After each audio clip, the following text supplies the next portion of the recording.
right, let's dive in, guys. Hello, everyone. Welcome to this month's RLW brought to you by RoofersCoffeeShop.com. My name is Megan Ellsworth, and I'm really excited because we're talking about taking control of your roofing finances in your business, working on your business and not in it.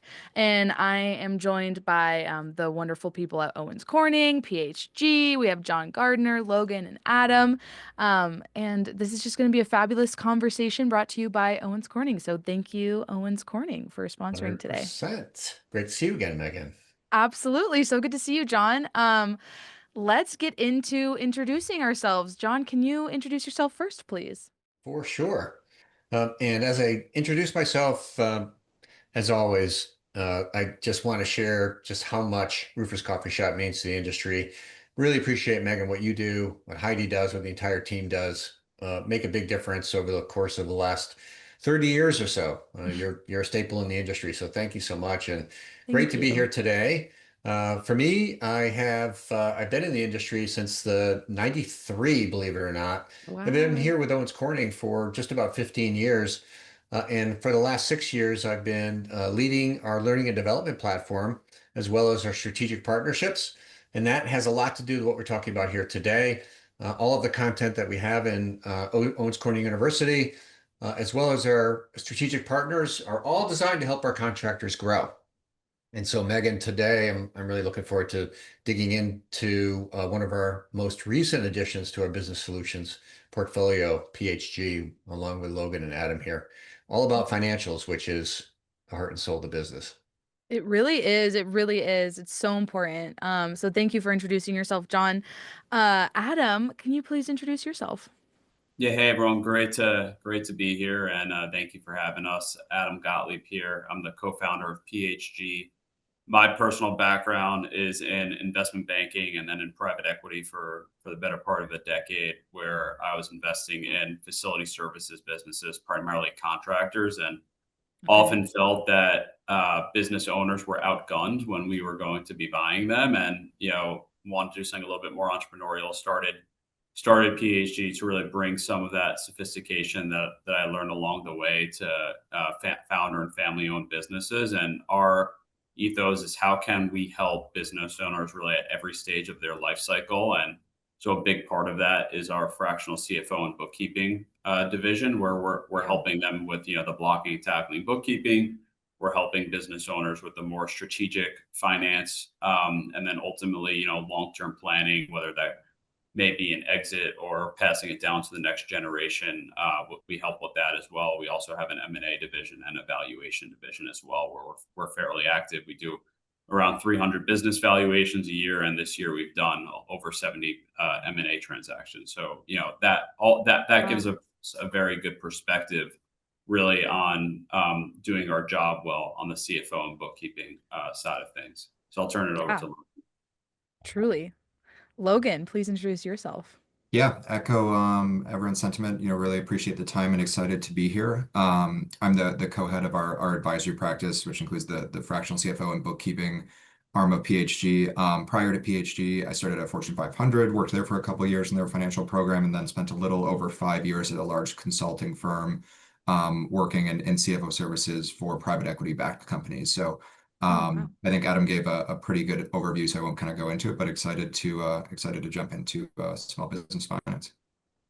Yeah, I just love what you all do, and the fractional CFO. I'm so excited for people to learn about this and for us to really dig in. So let's start out just by kind of laying some ground level here. Hmm. Why is it so critical for specifically roofing businesses, roofing business owners to understand their numbers beyond just profit and loss? Yeah.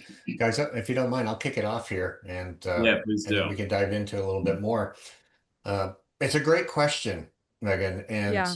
all I have to do is point to the thousands of contractors in our network where we stay pretty close to them, and get, some real comprehensive insights on what's important to them, what's going on in the industry. And in this particular case, to answer your question, is when we ask them what are the most critical parts of the business that are important for them, meaning how can we help them a little bit more in these areas?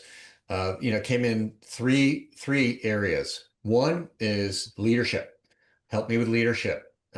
Businesses are getting more complex and leadership's really Yeah. important. Two is in that place called leads sales, right? That's really important to our contractors, and it's not as easy as it used to be because there's so many different places and things you need to know. But third, and really important is the financials. And so Owens Corning, when we continued to hear this, said we need to do something about this because the entire structure of the program is really developed and designed to help the entire business for our contractors. And so I'll just share a couple of quick stats here to kind of underscore, the importance of it. And this is really about a reflection of what contractors are saying. And hey, listen, when it comes to financials, and Logan, Adam, you can attest to this, is that, contractors and small businesses are being placed in a position to be financial experts, and many times they're not because that's not where their foundation is. There's one reason why there's a need for additional education and resourcing. But Megan, let me share this with you that over 70% of the contractors don't receive monthly financial statements within 30 days of closing their books. Number Wow. two is over 50% of contractors can't accurately tell which jobs are profitable and which are losing money. And then third, nearly 60% of contractors admit they make big business decisions on gut feel rather than financial reports. This is an aggregate of information that during our insights and research indicate, hey, this is an important space.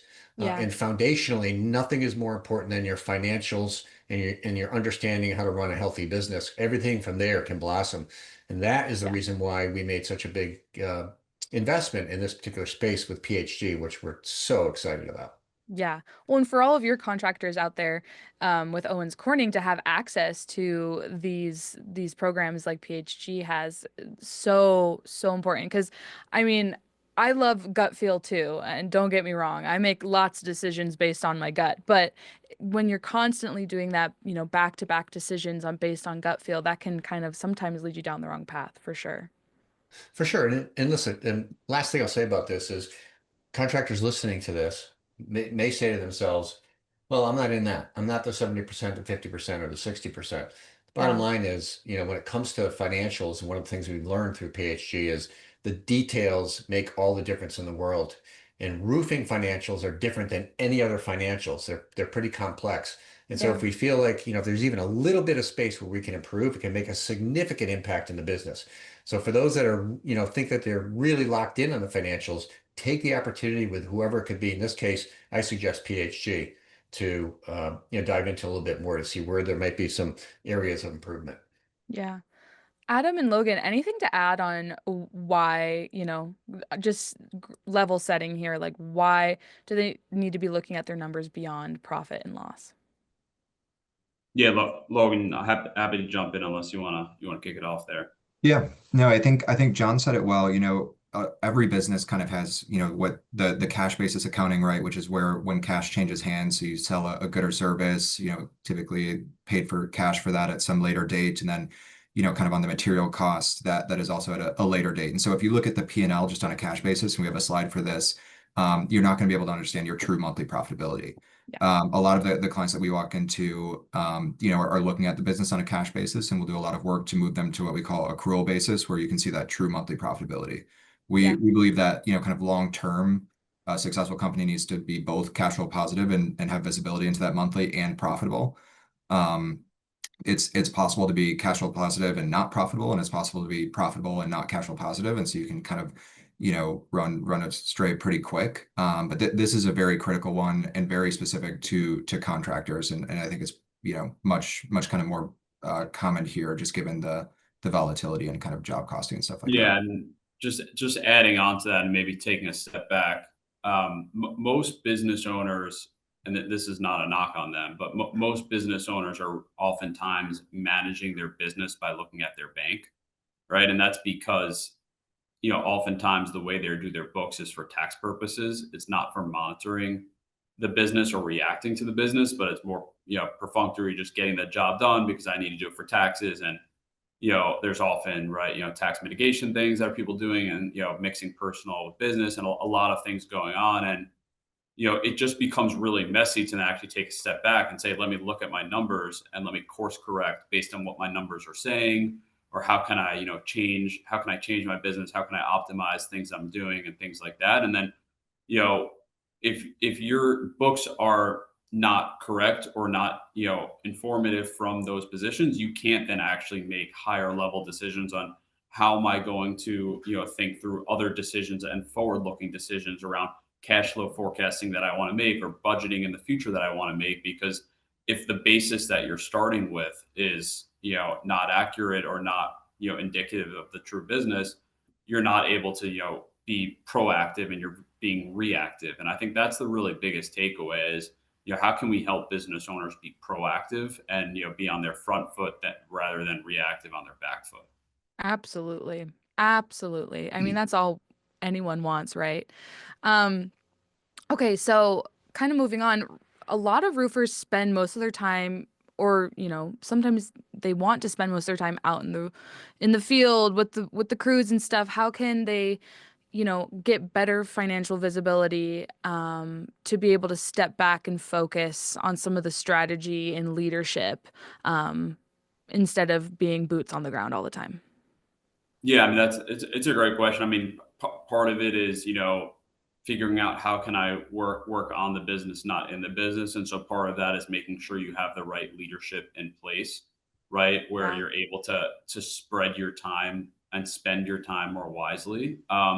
And then part of it is also having fractional resources where maybe it doesn't make sense to have a full time dedicated CFO or bookkeeper, but how can I outsource this to people that understand how to do this and can do it, in a way where they're industry experts and they can do it in a way where it's, a fraction of what a full time position is, and that's kind of the void that we try to fill. But no, I think another thing I'd add, right, is that thinking through how can you, if you're out in the field, right, how can you really judge your sales reps and your, of their efficacy of saying, who is being the most effective and not just selling the most jobs, but are those jobs that they're selling actually profitable, right? Because you could have people that are selling a lot of jobs, but they may be selling bad revenue, right? And you want to sell jobs that are very profitable. And so a lot of what we do on the kind of the strategic finance CFO side is actually looking at those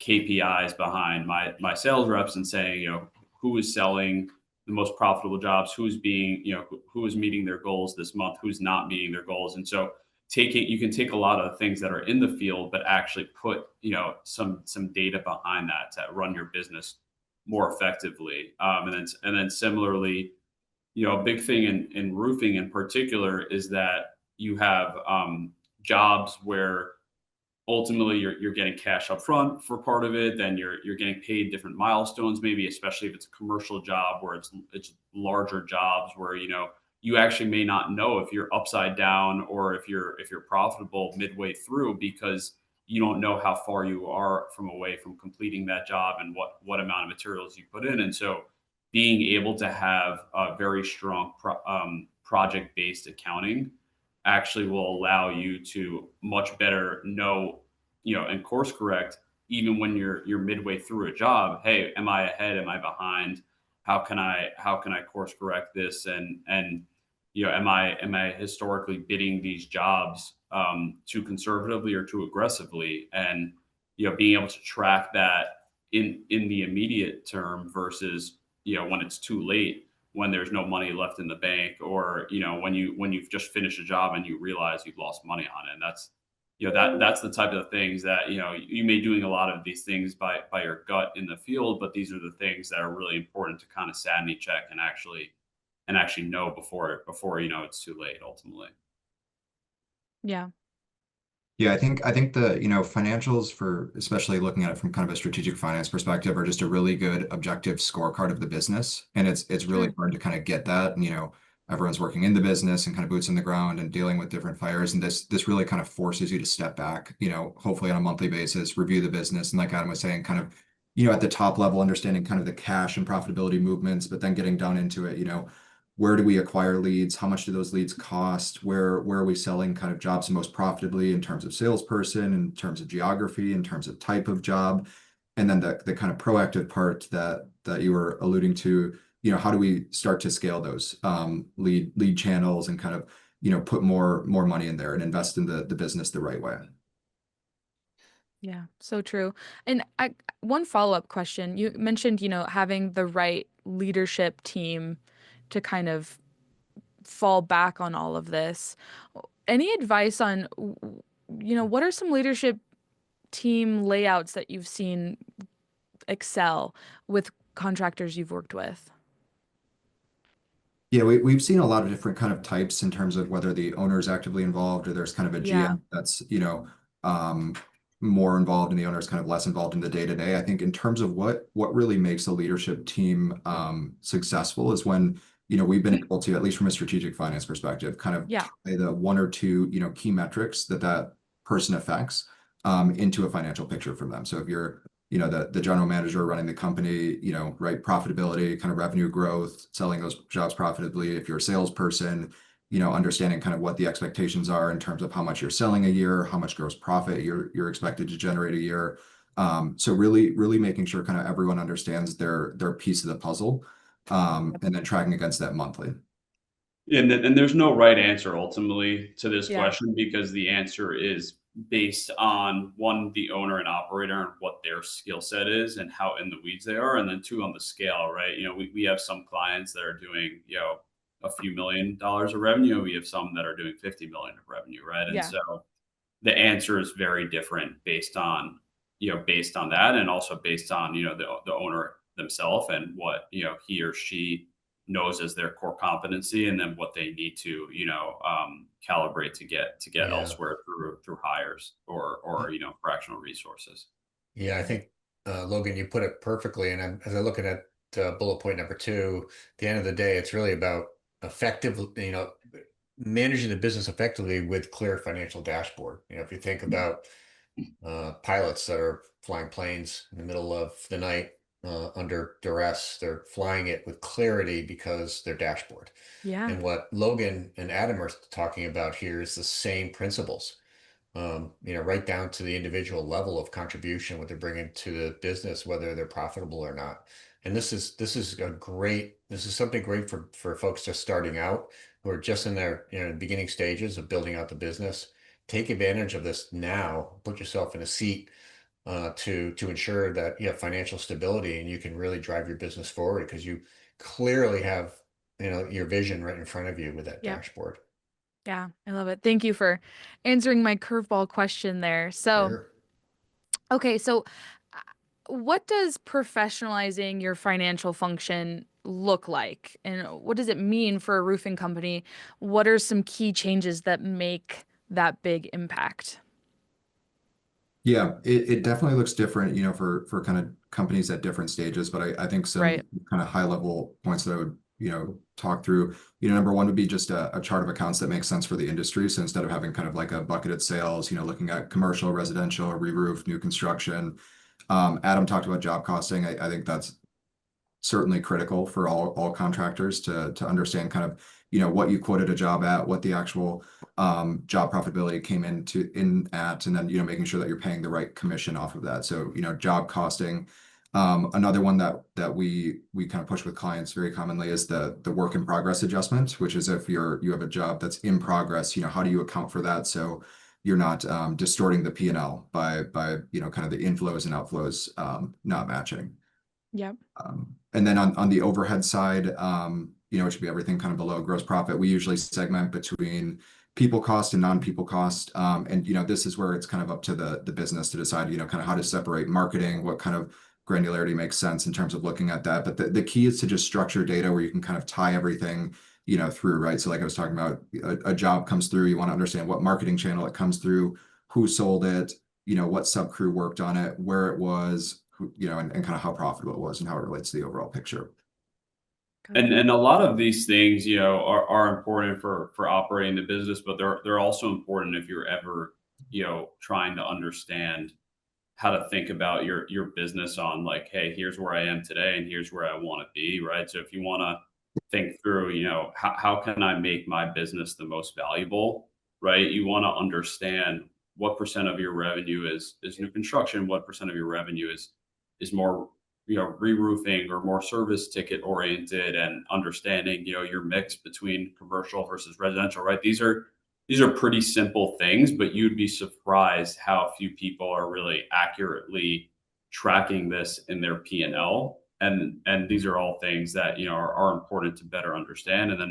And similarly, as Logan alluded to, right, there's having your books for tax purposes, and there's really having your books done in a way where you have a really good sense of, each job. What is the individual profitability of each job, and how does that actually roll up into things, especially if you have bigger jobs. I mean, you'd be really surprised the the impact that a big job, and the profitability of that can wildly swing your financials. And being able to actually have a good your hands on that, where that's not a mess, a surprise one year, one way or another by the end of the year, is really important. Yeah.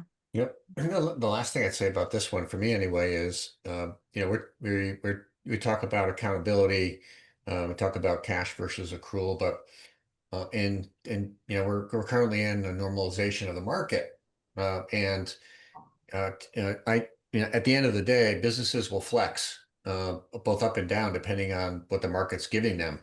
And without financials, without that dashboard, you could be pulling triggers in the wrong places of the business. Exactly. And it's okay to adjust your business accordingly based on what's available in the market, but you need to use all that data to support where am I going to retract, or where am I going to take down some of my costs, or where am I going to invest? Because I've seen that making an investment here, even in down times, can be a huge benefit to the business.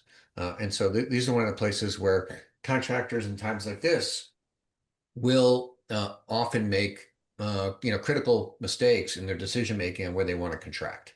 Like a quick Mhm. example of that would be, okay, I've got to take down my marketing efforts and bring it all in house. Maybe or maybe not. That's not the right thing to do. But do you know for sure? Yeah. Right? So something to Yeah, think I mean, about that's a there. good point. One of the things that we actively track is that exactly right. What is my return on ad spend? How am I spending, effectively? Where am I getting the best ROI? Where are my leads coming from? We're not your outsourced marketing team doing SEO, or kind of, running your PPC and, ad spend, but we do, for us to know our job, to do our jobs well, we need to be proficient in that enough to actually know, are you getting a good ROI, and helping you actually be that third party, to assess all these things. And I think that's a big part of what we do on the CFO side in particular is, how can we actually, how can we be that independent third party that is going to help you think through, should I be spending more on marketing? Should I be, doing all these other kind of capital allocation decisions? Should I, buy this truck, or, do a capital lease, or, what should I do with the spare cash in my bank? Are there maybe ways for me to get a cash sweep to get higher interest and things like that, right? How can we be that true financial partner that's, your kind of, finance side of things, that's, truly independent, that's not trying to sell you, something extra, but actually, be that true partner is what we strive to do on the CFO side. Yeah, that's huge. And I think someone recently said to me, now's a time when there's a softening of the market is almost always the time to keep pushing forward, pushing that Mm. innovation, and you'll be grateful for that push on the other side, even though it might seem hard and risky now. And I think having, that clear understanding of where you're standing, financially Yeah. is that, you know, motivation to keep that push moving forward. Yeah. I mean, it's, I don't know what I don't know. And, in many times those situations, you leave it to your 10 years of experience, or, any other type of, something that's going on in the market. And again, to what Logan and Adam were saying, uh, if you have that in front of you, if you have the dashboard in front of you, yeah, you could be in a position where the market is down, but you could still feel very comfortable in where you're going forward. And I think that's what you're talking about, Megan, Yep. right? Is at least I have the comfort that I know where my business is heading based on some really good, solid data. Yeah. Yeah. So, Jon, you kind of mentioned some of these numbers earlier, but let's just maybe touch on them again. You know, how can contractors move past some of these numbers and start really bringing it all together for their finances now today? Yeah, I think, we're going to lean in with Logan and Adam for some specific details. Maybe give one example of each of these. But, the numbers that we shared earlier, we're seeing them here now, is, I'd say that, the 7% of contractors aren't receiving monthly financials, is that, inherently this is a part of the business that they're either not comfortable with, or they're utilizing a resource internally that's not capable of producing that for you, Mm-hmm. or your outside firm isn't focused on your business. So that's a watch out for there. I'm gonna ask Logan or Adam to kind of talk about why this is a critical error, because we know off the top of our head 7% of contractors, and it's in 30 days. Logan, what is the issue with something like that? I mean, obviously for me, it would be I'm putting a blindfold on and I'm making a decision moving to the next month without really truly understanding how I performed. I mean, Yep. that's the way I would look at it from, from my level.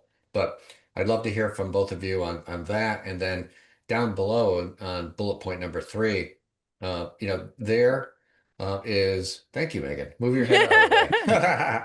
That they're making the decisions based on gut feel. And again, this is pointed to in what we've heard from contractors is I don't believe I have enough information in my financials to be able to allow me to make good decisions. And this is your chart of accounts, your COGS, and even your money. Are you positive or negative? Cash versus accrual, huge. These things will have a huge impact on whether or not go that way. Whether or not yeah, you have the ability to make those decisions. But I'd love to hear from Logan and Adam on, like, we've seen this with contractors in these areas, what the impact of the business is. So Logan, I'll give it off to you. Yeah, yeah. I think, if you're kind of managing the finances of your business correctly, right? You have a goal that's broken down, from an annual goal that's broken down monthly, and then you get monthly results, and you kind of have this feedback Got loop, it. right, where you're getting results, measuring against your goal, making changes in the business, and kind of tweaking as you go. And you can, make pretty significant changes kind of mid-year that you see in the financials pretty quickly, right? Like you can extend vendors, focus on accounts receivable and stuff. And if you push that kind of 30, 60, 90 days back, we see a lot of roofers that get busy with busy season, or there's an issue in the bookkeeping or turnover, or they have their CPA do it and they don't do it, until quarterly, and they just lose that visibility. And so you're now operating at kind of a 90-day, backwards view when everyone else is, monthly or more frequent. So that feedback loop you want to keep is kind of quick as possible. Yeah, and that feedback loops comes from a lot of different levers, right? You have your basic financials that just tells you your profit and loss for the month, and you can kind of see that intra-month. You also have all the different KPIs that we like to track within that. So there's, within actually your financials, right? There's each line item. So am I spending too much on, my COGS, right? My cost of goods sold. Am I spending too much on my overhead? Right, there's that, but then there's also how are you pricing your jobs? Are you pricing your small jobs differently than your big jobs? Are your margins different than on the different job sizes? Are your sales reps not having the same type of approach when they're quoting things, right? And how can we maybe better focus on that, or and do you not maybe have the right incentives to do profitable jobs for salespeople? And these are the things that we're tracking every single month, where you're actually seeing individual job profitability. You're seeing, what each sales rep is doing, but also the profitability of each one. You're seeing a lot of things that then, not just what a P&L says, but it's really what is the story behind this P&L, and how does this actually help you better tell the story going forwards. Yeah. Yeah, a good example of this is we had a client that thought they were selling at 40% gross profit, selling jobs at that, and then their sales started to decrease, since they logically thought, okay, let's lower the price and try and increase our close rates and kind of make it up on the back end.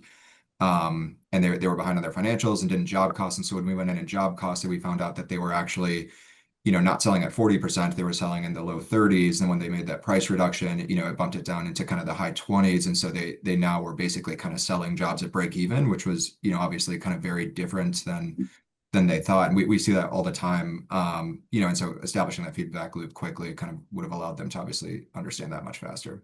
Yeah, that's huge. That's a big difference. Big difference when you're talking about profitability. Thank you, gentlemen. Anything else to add on the real story of roofing financials before we move on?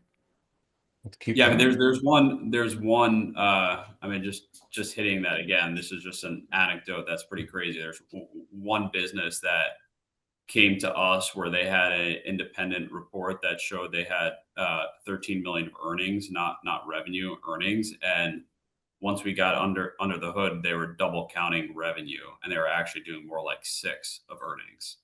And so you could imagine the owner's reaction when they found that out. And so Wow. it's this is just a Uh-oh. pretty crazy, right?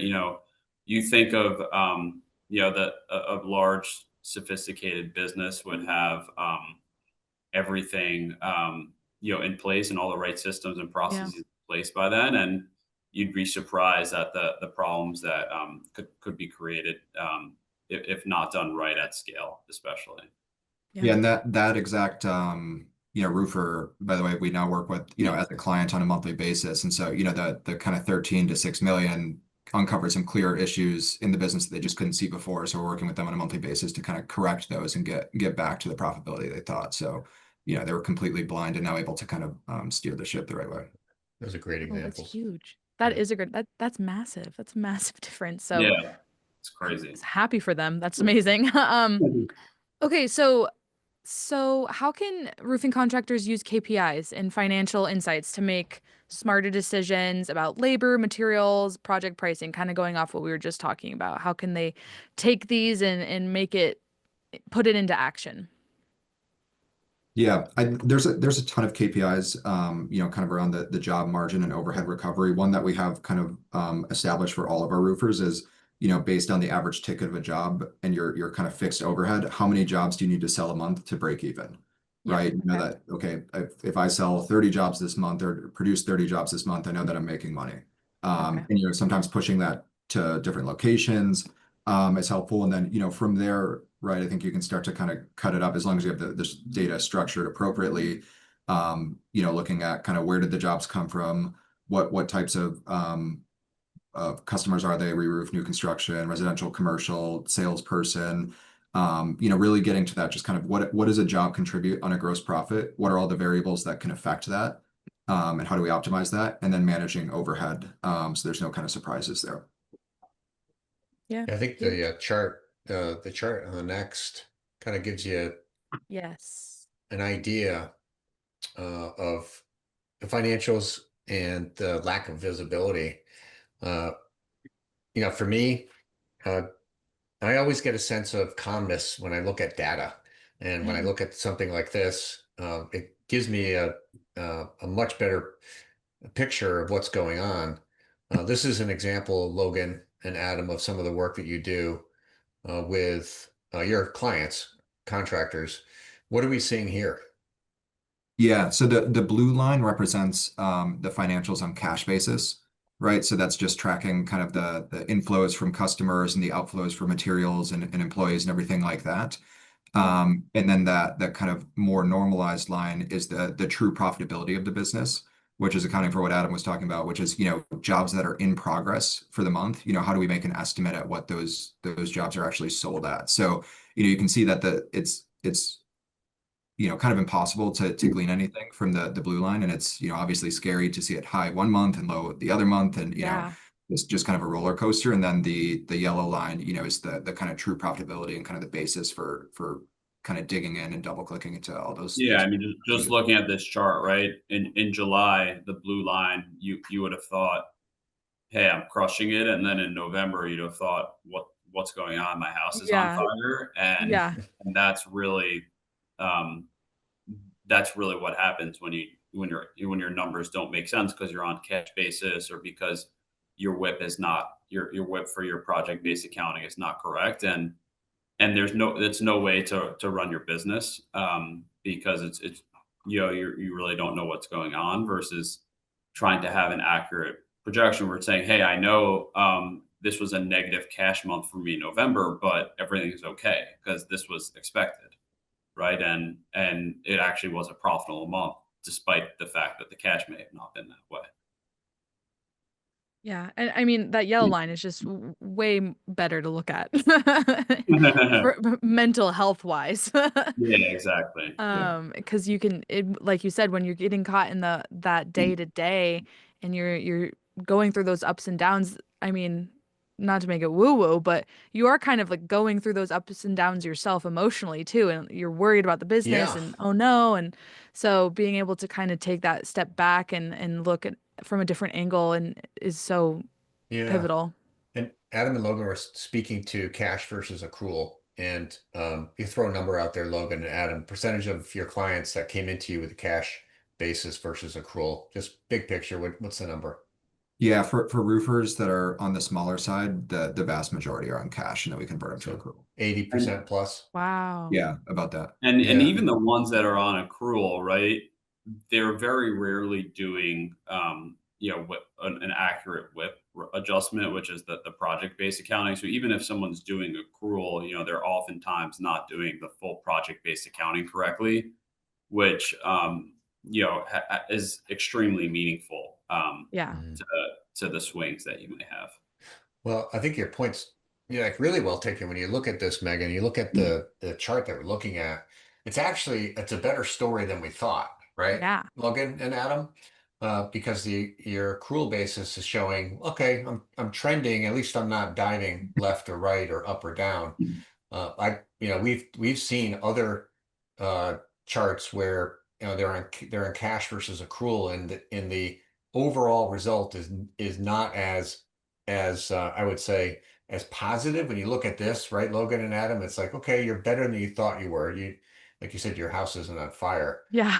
The reverse of that often happens where contractors might feel like my bank is filled with money, but at the end of the day, going through this process, it could be an inverted look at this to say, actually, you're in real trouble because that Yeah, WIP exactly. has not been accounted for, and your accruals have not been accounted for. So Yeah, you could very quickly you could have a bunch of cash in the bank because you got a bunch of deposits or prepayments on jobs, and then thinking you're fine, and then very quickly in a cash crunch. Yeah. Yeah. Those ups and downs important are in the difficult. wintertime, important in downtime. Really, there you go. To get yourself in a place where you can manage the future, even if it looks, weak. Like I live here in Connecticut. It's getting cold. My jobs Yeah. are starting to dry up a little bit. So Hmm. it's a good example. Getting Yeah. cold. Yeah. Yeah. Great example. Yeah. Or, you know, all those weather For sure. phenomenons. Yeah. Hmm. So, okay, let's talk about some common pitfalls, common mistakes. What are some of the biggest financial pain points or mistakes you see these roofing companies make, and how can they fix them? Yeah, I think the pricing one is a good call out. I mean, we see a lot of clients either underprice themselves or not understand kind of truly where they are in the market in terms of Yeah. pricing.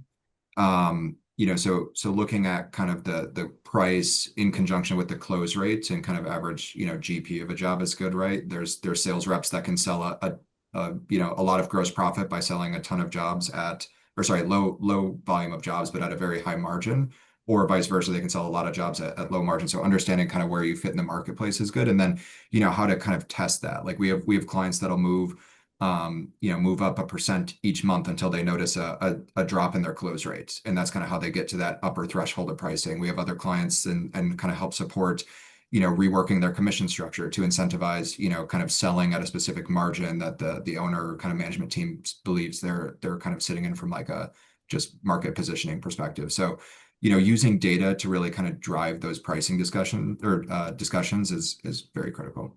Yeah. And that's what the higher ups want to see, right? All every day. Can you get me the data on that? Can you get me the data on every time I come up with an idea? Okay, that's a great idea. What's the data? So that's such a good point. Yeah. Yeah, and then on the cost side, one call out, we had a client who, they were looking at their kind of average job from different subcontractors that they utilized and looking at kind of the average gross profit, and everything was kind of as they would expect. And then there was one subcontractor that had like a much lower gross profit than they would have expected. And they found out that that sub was actually stealing kind of materials from their warehouse. And so they, didn't know and weren't able to kind of have the conversation without that visibility. And so I think just kind of taking a very granular Wow. view of the cost structure monthly and just having people know that you're looking at it promotes a lot of accountability. Yeah, wow, that's huge. Um, Adam and John, anything else to add on this? Big mistakes you've seen. Well, No, I I mean, think, I think that was well said, but yeah, go ahead, yeah. John. Well, no, I think, yeah, I was just going to hand it off to you. We talked about the cash flow and Right. accrual versus cash basis. Uh, Logan, you just touched on number two. Uh, yeah, maybe there's something to be said about the systems that are being used out there today.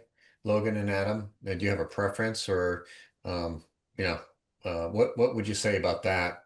Would give anybody, whether they're starting out or, in growth mode, Yep. Yeah, I could talk systems? on that higher level, and maybe then you could Sure. follow Logan. But yeah, I Yep. think oftentimes the biggest thing we see is not so much systems as much as not using the systems correctly, if that Got it. makes sense. So, Yeah. Sure. a lot of people will say you need to upgrade from QuickBooks or, to something more higher powered.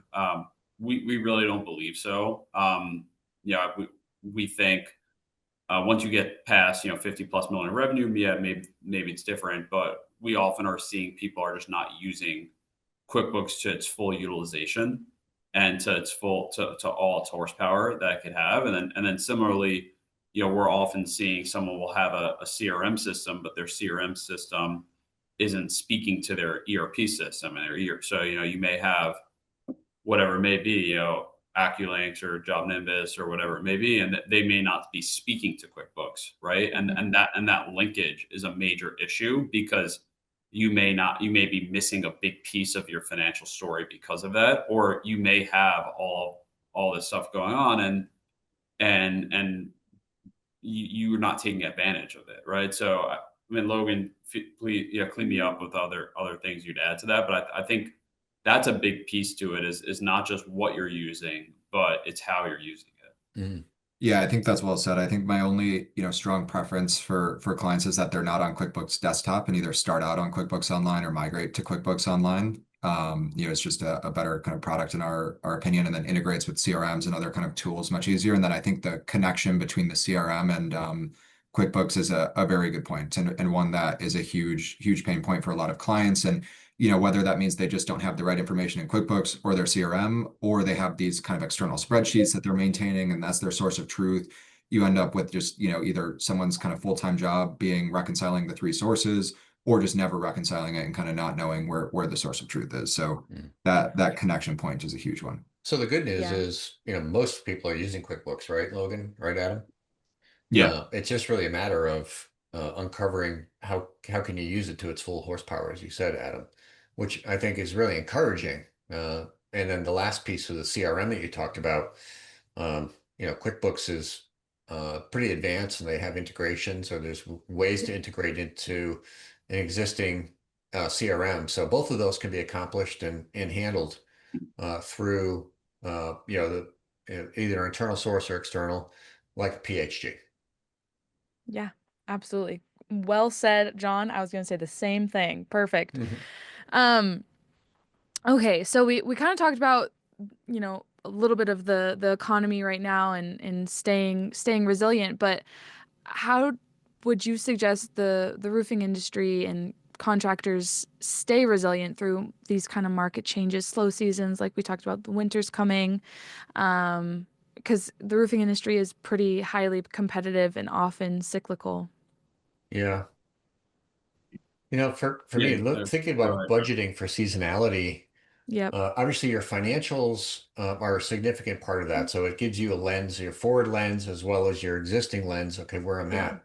But I think, for contractors that are looking at this, it's a blend between your financials, right? That's going to give you the truth, but it's also a solid picture of what the market's going to give you. And that can come from a solid relationship with a third party ad agency, or an agency that is really tapped into the roofing industry should be able to give you a good solid image or a visual of what your competitors are doing in the market. Where they're targeting, where they're leading in the market, where the leads are going. And so this can help inform you on your financials in terms of how you're going to forecast the future. Yeah. And I'm sure Logan and Adam, you have more to say on that, but I think there's a strong case, and you get solid output when you can combine these two areas where you're getting a ton of information through your financials via what we're talking about here today. But you really need to bring in your sales funnel, as well as your marketing, and what the market's going to give you and who your competitors are and where I should be investing my dollars.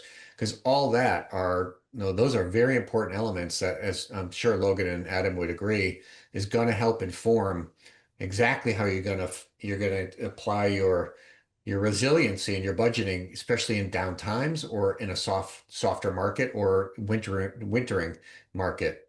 Either way, you're running your business. You just need to know where to throttle on and off and where to target in the market to make sure you're going to meet those. Yeah. Well said. Yeah, I think that's Yeah. well said. I think, Yeah, go ahead.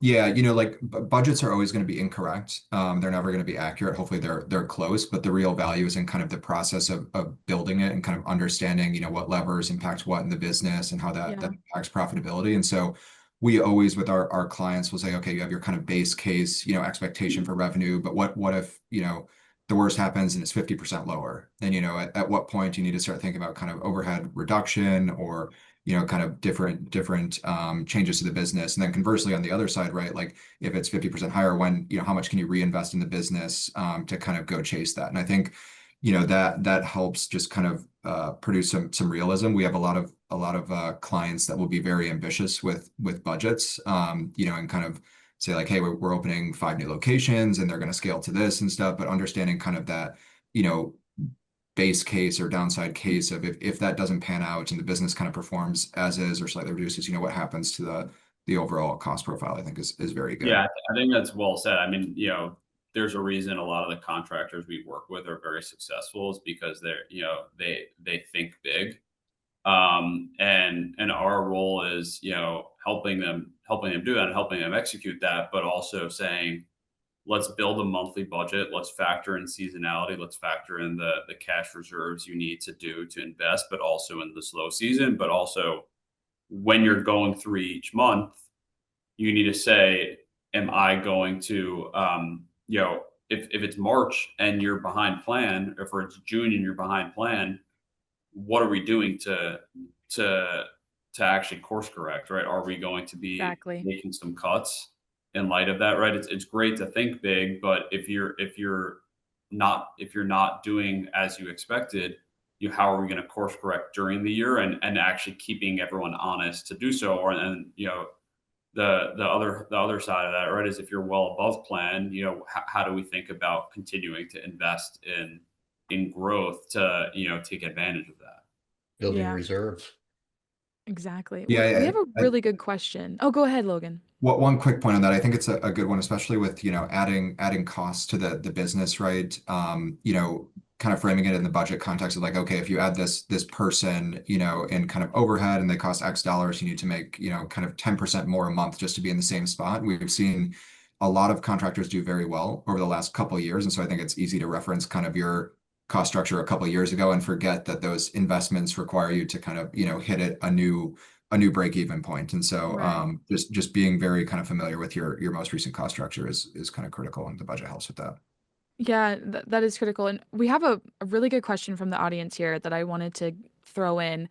And that is, what revenue size of company should use the accrual method? Do you guys account for manufacturer and supplier rebates?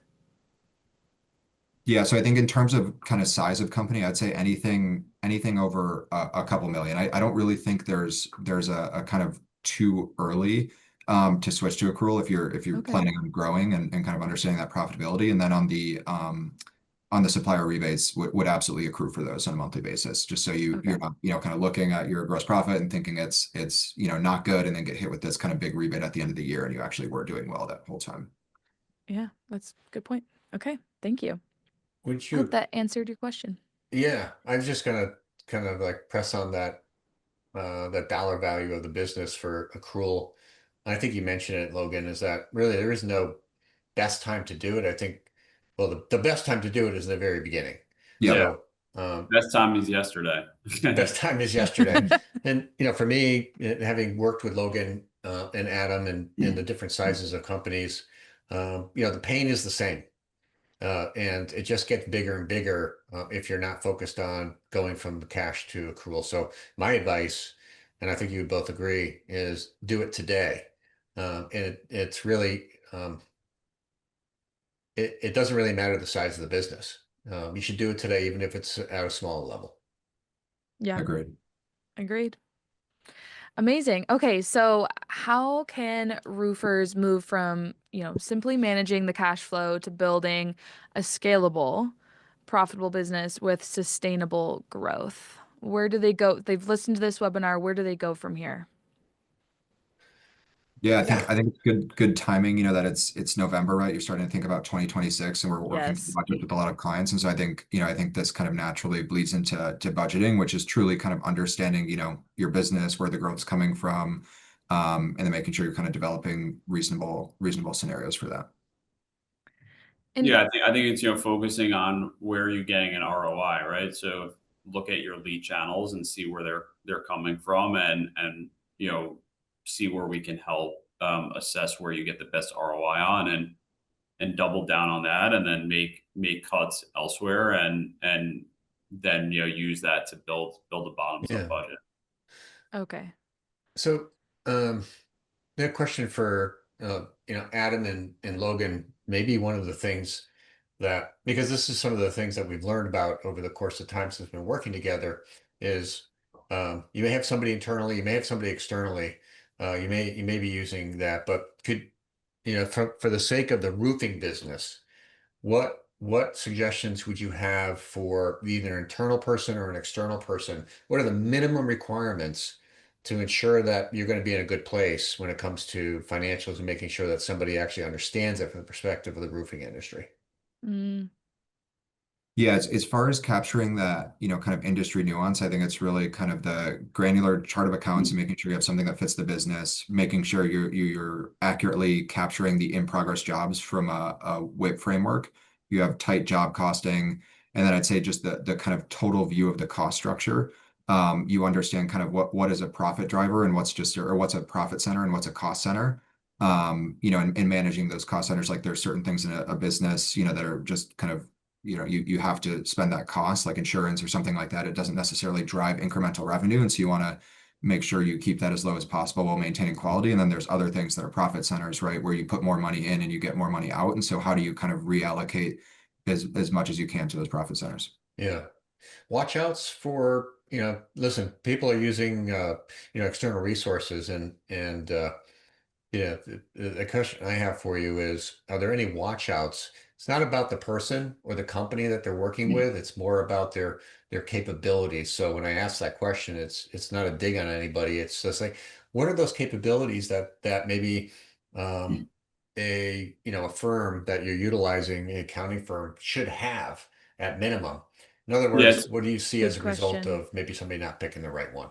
Yeah. I think it's a great question. I think the biggest challenge we honestly see is people that are using their CPA to do their books, and that's not to say that CPAs can't do the books, but oftentimes, right, they're in the business of just punching out a bunch of tax returns, and they're not in the Mm, business of trying to be your true financial partner, but just trying to get your books done for the purposes of filing taxes. And I think truly kind of trying to get the books in order to actually monitor and measure and operate the business is very different than from a filing tax perspective. And so I think that's a big thing just to watch out for.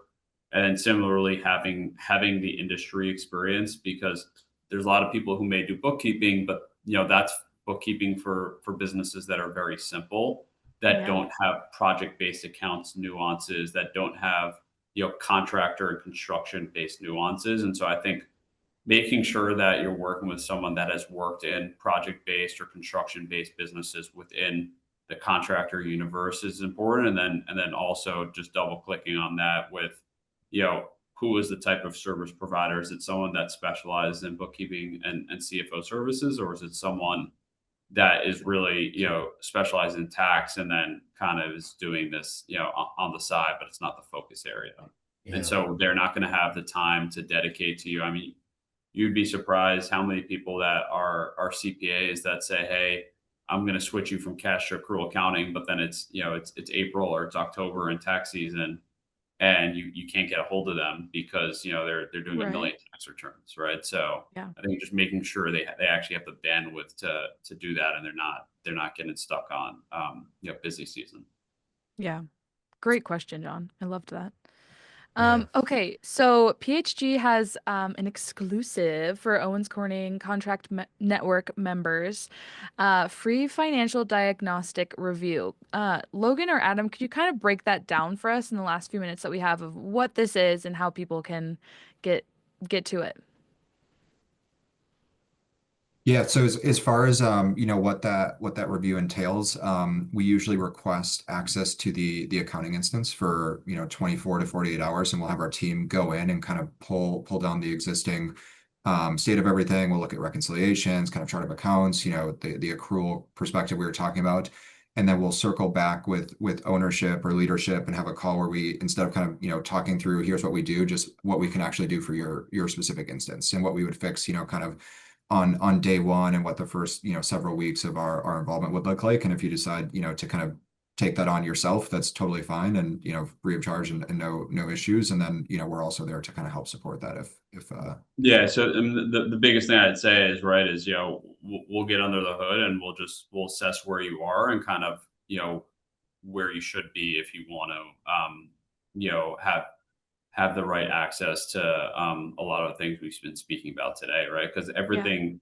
you want to build your house the right way effectively, right? And everything comes down to having the right blocking and tackling with bookkeeping, because you can't do higher level budgeting or forecasting or strategic planning if things aren't built the right way. So it's really starting there and then assessing how that's done, and then seeing other levers we could pull. And that's what we try to accomplish in the diagnostic. And then, as Logan alluded to, the actual implementation of it, we're here to help if it makes sense, or if you have someone internally that you think can do it, or otherwise, no hard feelings on our end. Sure. And Amazing. Thank you yeah, for this offering this that. is such a great opportunity, and this is why we're so excited about our partnership with PHG. And this really Yeah. goes back, Megan, to kind of opening with regard to the various areas of the business that we're helping to support our network members in their growth. And we talked about financials being one of the top three areas of most concern and opportunity for growth with contractors. And this opportunity for a financial, I'll say, analysis, right, of the business is an area Huge. that we're really excited about. And as Logan and Adam were talking about, there's no cost to this. There are no strings attached. But one of the great opportunities here for our contractors is the opportunity to see what you might not know. And every contractor, every business is in a journey of their own, and it's unique. And if you're starting out, this is a great opportunity to get yourself in a place where at least what really best in class looks like, and where I need to improve my business financially. And this will affect all other aspects of the business. And as we just talked, other contractors are, they're really doing great jobs out there, and they're more advanced and they're very mature. This is still a great place to go to see where can I tweak, because the smallest tweaks can make a significant impact in the business. And Adam had a great example of a very large, very profitable company that, lost $6 million overnight in their pocket. Yeah. because there was just a misdiagnosis in the financials. Great opportunity here. Megan, I'll keep it short, but this opportunity with this free financial analysis is an addition to some other resources very similarly in the HR space, in the marketing space, and in the risk space. And so we have audits available in various aspects of the entire business for our contractors. If you're interested in learning more about Huge. other audits that are available, please reach out to your area sales manager here at Owens Corning, or you can reach out to me. So really appreciate this, Adam and Logan, with regard to what you're bringing to the industry and what you're bringing to our contractors to stabilize and just create more powerful and better companies out there. And this is what it's all about. Yeah. Thank you all. This hour flew by. We were having such good conversations. We didn't get to touch on the role of a fractional CFO. If you want to give us a rundown really quick, we have a little bit of time to go over. Adam or Logan, give us a rundown. Yeah, absolutely. I think, we tried to weave in some of that, but I think the big difference between bookkeeping and CFO is that bookkeeping is making sure your chart of accounts are in place, making sure that all your transaction reporting is done correctly. And that's more, just getting kind of the house in order. And then CFO side is how do we actually apply that, right? And think strategically and do, budgeting, forecasting, KPI reporting, think through, marketing efficiency, think through, hey, what should I be doing differently on pricing of jobs or commission plans or, sales rep related things. So really just trying to act more as your strategic thought partner and strategic, finance partner versus just doing the blocking and tackling is what I'd say, and kind of how we add value there. And the way we structure our engagements is very flexible and commercial to fit someone's budget. And so, Awesome. we try to flex into, someone's budget, ideally to try to find ways to make something work. So I don't know, Logan, I know we're running out of time. I don't know if you'd add anything to that. No, I think that's well said. The only thing I'd say is that I think, kind of strategic financial management in general used to be a competitive advantage a couple of years ago, but it's very quickly, turning into table stakes with just how competitive the environment is and everything. And so I would encourage everyone, whether it's us or someone else, just to get, an industry expert in there to help kind of steer the ship. Yeah, absolutely. Well, gentlemen, this has been fabulous. Thank you so much for the wisdom. If anyone out there has questions, feel free to reach out to us here at Roofers Coffee Shop, and we can get you in touch with either Jon or Logan or Adam. And you can all go to the Owens Corning directory at rooferscoffeeshop.com to learn more, see how you can get involved. And thank you. Thank you. Thank you. This was so wonderful and so educational. So I really appreciate your time with me today. Absolutely. Thank you so much for having us. Really, really appreciate it. And, grateful to be part of the Owens Corning community. And, hopefully we'll find a way to do this again. So thanks everyone for their time. Thank you very much. Yes, thank you. This will be up for you to send out and watch again in 24 hours. So go check it out at rooferscoffeeshop.com/read, listen, watch. So we'll see you all next month on the next RLW. And actually, we'll see you next week with Jon again and Trent Cotney for a power hour on AI. So we'll see you then. Thank you all again. Bye. Have a great one. Thanks, everyone. Thank you. See ya. Take care.